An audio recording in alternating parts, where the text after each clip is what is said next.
მეორე დღეა საგარეო საქმეთა სამინისტრო დუმს და არ ამბობს, რა გადასცეულთა ივანიშვილს დიდი შავი ჩანთით საქართველოს ელჩმა იაპონიაში. ეს ფოტოები ფარული გადაღების შედეგად იაპონელმა გამომძიებელმა ჟურნალისტებმა მოიპოვეს. დგინდება, რომ ტოკიოში უტა ივანიშვილის გადაადგილებას ჟურნალისტები დიდი ხნის განმავლობაში აკვირდებოდნენ.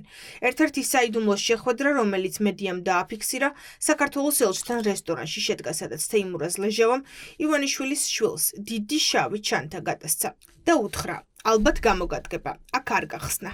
დიპლომატიური პოსტა ძირითადად თუ არ არსებობს რაიმე კონკრეტული სისხლის სამართლის დანაშაულის შესახებ ინფორმაცია, ჩხეკას არ ექვემდებარება. ამ ჩებოდაში შეიძლება ყოფილიყო ნებისმიერი რამ დაწყებული, რა თქმა უნდა, ფულიდან დამთავრებული, თქვათ იგივე დოკუმენტაციით. იმის მიუხედავად რა იდო იმ ჩემოდანში, ერთ თავიდრო დავანებოთ შემოდის კონტენტს, თავისთავად ის, რომ დიპლომატიური პოსტის გამოყენება ხდება ერთი კერძო პირის მიერ, მეორე კერძო პირისთვის რაღაცა ტიპის ინფორმაციის მისაწოდებლად, რომელიც არ არის სახელმწიფოებრივი მნიშვნელობის, იმიტომ რომ სახელმწიფო მნიშვნელობის რომ იყოს, ამას გვეტყოდნენ. კერძო ოპერაციისთვის დიპლომატიური პოსტის გამოყენება არის ჩვეულებრივი სამართალდარღვევა, რომლისთვის პასუხისმგებლობა უნდა დადგეს.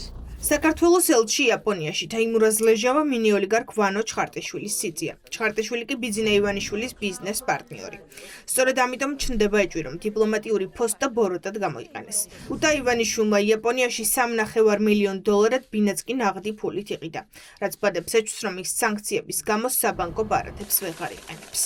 დადასტურდა, როგორ აქვს ივანიშვილს მიტაცებული ყველა სახელმწიფო ინსტიტუტი და როგორ არიან ისინი ივანიშვილის მოსამსახურეები იმის ნაცვლად, რომ იყვნენ ხალხის სამსახურში. მთავარი საზრუნავი და დღის გრაფიკის დიდი ნაწილი მიაქვს ამ შემთხვევაში იაპონიაში უტა ივანიშვილზე ზრუნვას, მისთვის რაღაცა ამანათების ჩატანა, შესაძლებელია ნაღდი ფული, შესაძლებელია სხვა ტიპის ამანათის. ივანიშვილს როგორც ყოველთვის ურჩევნია, რომ მისი ტრანზაქციები იყოს დაფარული და როგორც ჩანს ამ შემთხვევაშიც ის ამ მიზნით იყენებს ნაღდ ფულს, თუმცა ნაღდი ფულის შემთხვევაში ასევე დამატებით ჩნდება ხოლმე შეკითხვები ფულის წარმომავლობასთან დაკავშირებით.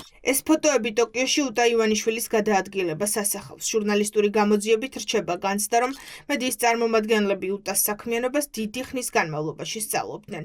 დაადგინეს, რომ ის ძირითადად რუსეთიდან ემიგრირებულ პირებთან კონტაქტობს, მის საქმიანობას მალავს.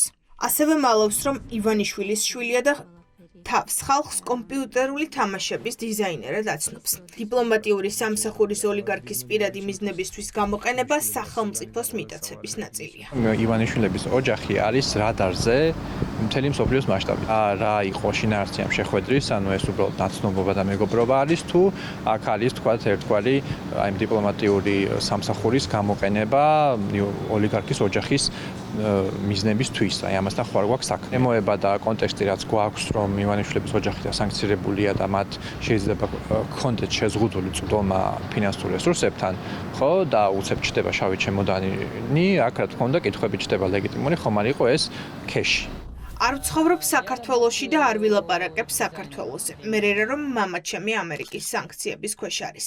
ეს იყო უტა ივანიშვილის პასუხები იაპონელი ჟურნალისტების კითხვებზე.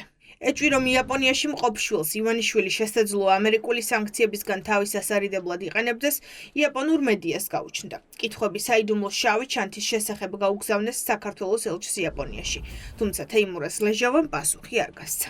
არ მინდა რომ ისეთ ინფორმაციაზე გავაკეთო კომენტარი, რომელიც შეიძლება მე აღმოჩნდეს მცდარი. დიპლომატს შეუძლია ნებისმიერ პირთან შავი ჩანთით ფული მიიტანოს? არ ვიცი გააჩნია ამ შავ ჩანთაში რა დევს.